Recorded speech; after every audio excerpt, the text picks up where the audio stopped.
seguidores mais próximos de Jesus, conhecido como o discípulo que Jesus amou. Ele aparece muitas vezes na história em si, e há algum debate sobre se é João o filho de Zebedeu, um dos 12, ou outro João diferente que morava em Jerusalém e era conhecido na igreja como João o presbítero. Seja qual for o João, o livro incorpora o depoimento de testemunhas oculares e foi brilhantemente criado com um propósito claro, que é apresentado perto do fim. João diz que a história foi escrita para que vocês creiam que Jesus é o Messias, o Filho de Deus, e para que, crendo, tenham vida em seu nome. João acredita que o Jesus sobre o qual você lê nesse livro está vivo e é real, e que ele pode mudar a sua vida para sempre. O design do livro é muito legal.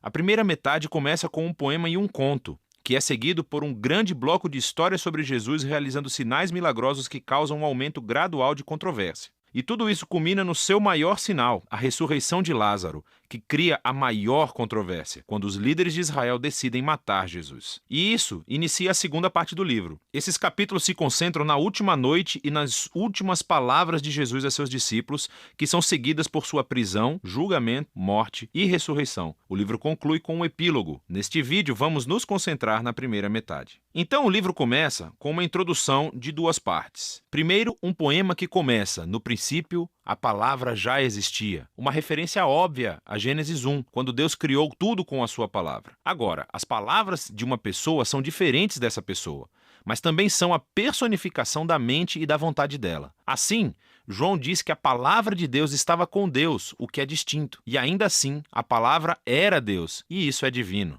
E quando refletimos sobre essa afirmação, ouvimos depois no poema que essa palavra divina se tornou humana em Jesus. Então João parte das histórias do Êxodo, afirmando que Jesus era o tabernáculo de Deus no nosso meio. A gloriosa presença divina que pairava sobre a Arca da Aliança tornou-se humana em Jesus. O que leva à sua última afirmação, de que o único Deus verdadeiro de Israel era Deus Pai e o Filho, que se tornou humano para nos revelar o Pai. Agora, ao considerarmos essas afirmações, começamos a ouvir uma história sobre como João Batista conheceu Jesus pela primeira vez e levou outras pessoas a o conhecerem e a se tornarem seus discípulos. E uma por uma, conforme as pessoas se encontravam com Jesus, elas diziam em voz alta quem pensavam que ele é. E nesse capítulo, Jesus recebe 7 títulos. Esses títulos apontam para o interesse que João tem no número 7, mas juntos também têm um significado. Que esse Jesus de Nazaré, que é totalmente humano, é o rei messiânico. Ele é o mestre de Israel. Ele é o Filho de Deus que morrerá pelos pecados do mundo. Essa é uma afirmação muito grande para ser feita sobre uma pessoa, e João irá defendê-la através das histórias nos capítulos 2 a 12. Todas elas têm o mesmo padrão básico. Jesus faz um sinal ou uma afirmação sobre si mesmo, e isso resulta em mal-entendidos ou controvérsias. E assim, no final de cada história, as pessoas são forçadas a decidir quem elas pensam que Jesus é.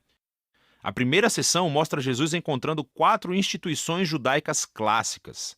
E em cada encontro, Jesus mostra que ele é a personificação dessa instituição. Então, Jesus está numa festa de casamento e o vinho acaba.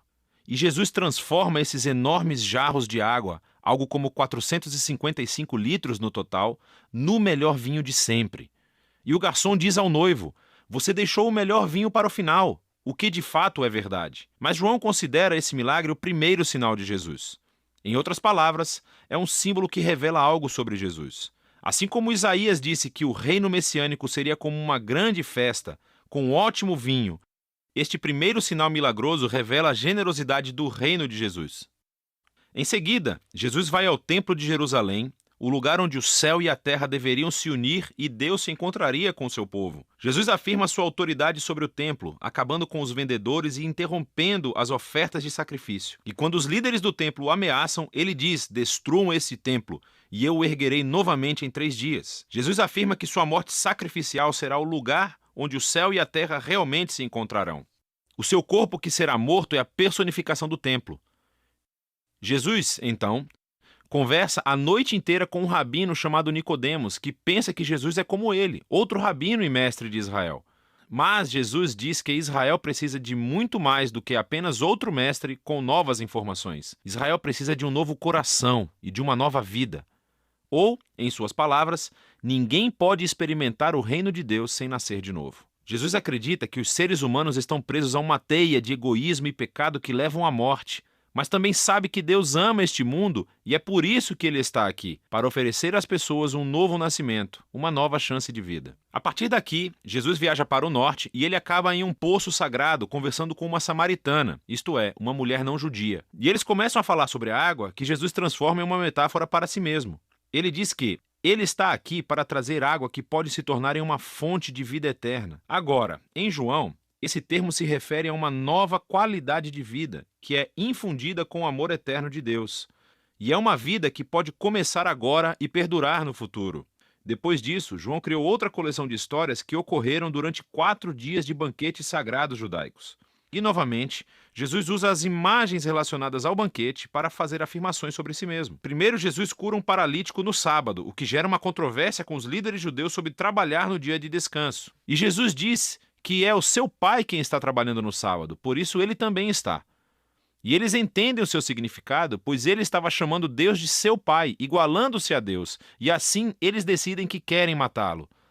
A próxima história acontece durante a Páscoa, a festa que recontou a história do Êxodo com essa refeição simbólica do cordeiro, do pão e do vinho. E Jesus, milagrosamente, fornece comida para uma multidão de milhares de pessoas, o que resulta em pessoas pedindo mais pão. Então Jesus prossegue afirmando que ele é o verdadeiro pão, e quem procurar satisfação nele, descobrirá a vida eterna. Isso ofende muitas pessoas que deixam de segui-lo. Depois disso, vem um bloco de histórias que acontecem em Jerusalém durante a festa dos tabernáculos, que recontam histórias das peregrinações de Israel no deserto, quando Deus os guiou com uma coluna de nuvem e depois fogo e lhes deu água no deserto. E Jesus se levanta no pátio do templo e grita: "Se alguém tem sede, venha a mim e beba."